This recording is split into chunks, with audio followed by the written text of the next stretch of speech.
Le dollar américain a perdu beaucoup de terrain par rapport à l'euro en 2025. Quelles sont les causes de cet affaiblissement? Quel est l'impact sur vos investissements? Et comment pouvons-nous nous positionner? Je pose la question à Henk Takwash, Portfolio Manager chez KBC Asset Management. Vous préférez écouter cette conversation plutôt que de la regarder? Abonnez-vous à notre chaîne Spotify ou iTunes Financial DJ. Je vous souhaite la bienvenue, heureuse de vous compter parmi nous pour un nouveau Zoom Invest.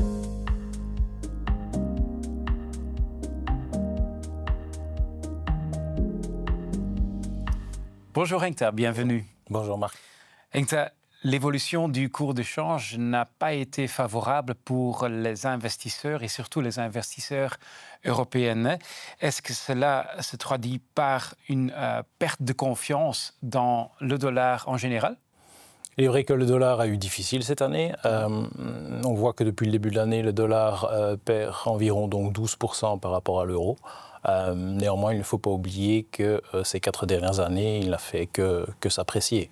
Rien qu'en 2024, il a progressé d'environ 8%, contribuant positivement à la performance des actifs libellés donc, en dollars. D'accord, donc c'est rassurant, mais donc cette faiblesse du dollar, est-ce que ça concerne surtout l'euro ou est-ce que c'est plutôt un phénomène mondial? Non, c'est un phénomène mondial. Si on observe l'indice dollar, qui mesure en fait le taux de change moyen entre le dollar et les grandes devises telles que la livre sterling, le renminbi ou le yuan, on s'aperçoit que celui-ci aussi a diminué de 10% depuis le début de l'année pour toucher un de ses plus bas depuis 2022. OK. Et alors, la politique de Trump, est-ce qu'il y est pour quelque chose? Parce qu'il a toujours parlé qu'il veut avoir un dollar plus faible. Monsieur Trump a en effet toujours plaidé pour un dollar plus faible, car il pense qu'un dollar fort nuit évidemment à la compétitivité des États-Unis. Il a donc été étonnant de voir le dollar s'apprécier aux alentours de son investissure. Oui. Donc au départ, le dollar semblait se renforcer même. On était tous contents avec cet renforcement. Mais quelle était alors la raison de ce tournement du dollar à partir du mois de mars? Alors, c'est principalement, il faut savoir que le dollar est drivé, je vais dire, par 3 facteurs. Donc la croissance économique, le niveau de taux réel, qui est en fait le taux d'intérêt ajusté de l'inflation, ainsi que la demande pour les actifs américains. Oui, 3 facteurs, vous dites. On va peut-être les prendre un par un, plus en détail, et commençons par l'économie américaine qui semble être plus faible maintenant. Plus faible maintenant, mais l'économie américaine a très très bien presté ces dernières années. On a souvent entendu parler d'exceptionnalisme américain, donc une croissance solide, supérieure à 3%, un marché de l'emploi et une consommation qui font plus que se tenir. Ça n'a pas été le cas pour toutes les régions. Si on regarde par exemple la Chine, qui se trouve actuellement donc en déflation depuis quelques années et a des difficultés de croissance, l'Europe, qui a du mal à se relever de cette guerre en Ukraine, cette crise énergétique, et qui présente aussi une croissance relativement faible, et sans oublier aussi l'Allemagne, qui frôle la récession technique depuis plus ou moins 3 ans, ce qui a relativement pesé sur l'euro. Mais c'est tout à fait vrai. Depuis quelque temps, on observe aussi un ralentissement au niveau de la croissance économique américaine, ainsi qu'un ralentissement au niveau du marché de l'emploi. OK. Donc un ralentissement de l'économie entraîne une baisse du dollar et on peut dire peut-être la même chose du marché du travail. Là également, on voit que ça devient de plus en plus faible. En effet, ce qui nous amène en fait au deuxième point qui est le niveau de taux. Oui. Monsieur Trump a régulièrement sommé Jérôme Powell de procéder à des baisses de taux, ce qu'il n'a pas pu faire tant que l'inflation n'était pas entièrement maîtrisée. Cette inflation semble être maîtrisée pour le moment, mais il faut savoir que la Fed a un double mandat, la stabilité des prix, mais aussi le marché du travail. Et là, on voit qu'il y a quand même un ralentissement. Ce qui a motivé en fait la baisse de taux auquel on a assisté le 17 septembre dernier. Le marché anticipait clairement cette première baisse de taux de 25 points de base et on a directement vu l'effet que ça a pu avoir sur les taux longs américains qui se sont dirigés aux alentours des 4%. Oui. Vous avez mentionné le nom de M. Powell, le président de la Banque centrale américaine, qui n'a pas la tâche la plus facile parce qu'il y a naturellement cette pression de Trump et de l'administration de Trump, ceci peut nuire peut-être également à la crédibilité de la Fed. Est-ce que ça également pourrait peser sur le dollar? Tout à fait. Il faut savoir que voilà, une banque centrale indépendante est un des plus grands contributeurs de la stabilité macroéconomique. Ce qu'il faut savoir, c'est qu'à court terme, je ne pense pas qu'on doive s'attendre que M. Powell ait grand-chose à craindre, je vais dire, de M. Trump. Mais la question qui se pose, c'est surtout de savoir qui sera le remplaçant de M. Powell. De savoir que son mandat se termine au mois de mai de l'année prochaine. Et il serait intéressant de savoir, évidemment, si Trump ne nommera pas un de ses proches et si cette Fed restera indépendante. OK, espérons. Maintenant, il y a également un troisième élément, la demande pour les actifs américains. Est-ce que c'est vraiment un indicateur de confiance? En partie. En partie, car ça peut avoir donc une influence directe sur le niveau du dollar. Cette année, on a pu voir une perte de terrain du dollar en deux phases. La première phase s'est passée aux alentours du Liberation Day. Donc la période où M. Trump a annoncé, je vais dire, la nouvelle vague de tarifs qu'il a appliquée à ses partenaires commerciaux. Là, on a observé une vente massive d'actifs américains, ce qui a entraîné une première baisse du dollar. La deuxième baisse s'est faite aux alentours du mois de juin-juillet, lors de l'adoption donc de la fameuse Big Beautiful Bill. Ce qui a mené aussi à une dégradation du AAA américain, a aussi entraîné une pression sur les taux américains. Donc, et on peut interpréter ça comme une perte de confiance. On voit aussi que le dollar ne joue plus tout à fait son rôle de valeur refuge. Généralement, lors de conflits géopolitiques, on voit un dollar qui s'apprécie. Mais ici, par exemple, lors de la guerre des 12 jours entre Israël et l'Iran, le dollar n'a pas rempli ce rôle. Donc, je pense qu'il y a quand même un changement dans la perception des investisseurs. Tout à fait. Donc, on peut constater que le dollar a perdu de sa superbe. Revenons un peu sur la politique protectionnisme de Trump. On parle d'un grand accord Mar-a-Lago qui me fait penser à l'accord Plaza dans les années 80. Est-ce qu'on peut faire ce pont-là? Oui, à ceci près que l'accord du Plaza était un exemple de coopération internationale pour ajuster les niveaux de change. L'accord de Mar-a-Lago est une proposition unilatérale. Mais en effet, c'est un parallèle que l'on entend parfois, mais on en parle un tout petit peu moins maintenant que le dollar s'affaiblit. L'idée, c'est qu'un dollar trop fort nuit à la compétitivité des États-Unis. Et donc, dans les années 80, le déficit commercial de l'Union européenne et du Japon était trop important.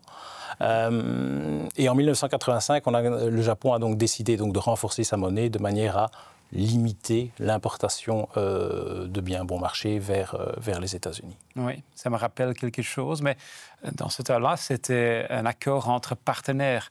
Ce n'est pas le cas maintenant. Non, ce n'est pas le cas maintenant. Monsieur Trump essaye de rétablir cet équilibre à coup de droits de douane. Seul problème viendra peut-être de la Chine, qui lui n'est pas un pays allié. Et qui est, soit dit en passant, aussi le deuxième détenteur mondial de dette américaine. Je ne pense pas que la Chine acceptera un accord de type Mar-a-Lago. L'un des points de cet accord est la conversion forcée de dette étrangère aussi, ce qui voudrait dire que les bons du Trésor américain détenus par la Chine seraient convertis en obligations à 100 ans, sans intérêt et non négociables. Je ne pense pas que c'est quelque chose que la Chine acceptera de sitôt. La plupart des pays BRIC, tels que la Chine, la Russie ou l'Inde, cherchent justement à réduire leur dépendance au dollar. À un moment, le yuan chinois était aussi sur la table. C'était une proposition d'utiliser le yuan comme monnaie de réserve, mais je ne pense pas. Mais pour l'instant, on ne sait pas encore totalement se défaire du dollar américain. OK. Maintenant, quand je résume un peu, on a vu tout d'abord l'économie américaine qui semble affaiblir un peu. On voit qu'une diminution du taux. Surtout du taux directeur. On voit également que le gouvernement américain veut ou aimerait bien avoir un dollar plus faible. Donc, on ne peut pas s'attendre à un retour du dollar bientôt. Non, on ne pense pas que le dollar s'appréciera, je vais dire, à court terme. On penche même vers une diminution du dollar aux alentours donc, de 1,20 peut-être cette année et peut-être 1,23 l'année prochaine. Okay. Mais par la suite, la situation devrait se stabiliser car la croissance américaine reste supérieure à la croissance européenne et que la Fed pratiquera de toute façon un niveau de taux plus élevé que celle de la BCE. Parlons maintenant de notre stratégie d'investissement. Comme on a toujours une stratégie globale, ça veut dire que 70% de nos investissements en actions sont exprimés en dollars. Est-ce risqué ? En partie. Notre exposition au dollar est principalement la conséquence de la croissance de notre exposition au secteur technologique. Mais de manière régionale, on reste positif sur les actions américaines. Ce sont souvent donc des entreprises qui ont une plus grosse croissance, qui sont plus rentables, aussi plus innovatives. Il se pourrait même qu'à court terme, on accentue encore cette exposition aux actions américaines. Nous avons confiance en notre benchmark et dans notre stratégie actuelle. Okay. C'est vrai, ces secteurs ont en effet connu un remontada, si on peut dire. Et donc c'est bien d'avoir gardé cette confiance. Mais néanmoins, la baisse du dollar a quand même impacté une partie de ce rendement. Tout à fait. C'est pour ça que dans notre stratégie mixte, nous avons couvert une partie de notre exposition au dollar de manière à profiter des gains boursiers tout en étant moins exposé, je vais dire, à la baisse du dollar. Ok, je comprends que cette couverture a un certain coût et que ça peut nuire à, naturellement, des rendements futurs. De l'autre côté, il y a des secteurs qui peuvent également profiter d'une baisse du dollar.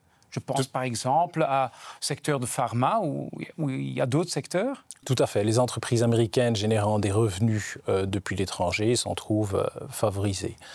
Pourquoi ? Car leurs produits sont 10% moins chers et leurs revenus s'en trouvent accrus de 10% en euros. Ouais. Certains secteurs, en effet, réagissent mieux que d'autres à cette baisse du dollar. On pense notamment au secteur donc, de la santé. Nous avons d'ailleurs récemment accentué notre exposition au secteur pharmaceutique américain et réduit le secteur pharmaceutique européen. Il y a aussi d'autres secteurs moins cycliques qui profitent de cette baisse du dollar, tels que les éditeurs de logiciels, les fabricants de hardware ou de semi-conducteurs, qui en plus, eux, bénéficient aussi de la thématique liée à l'IA.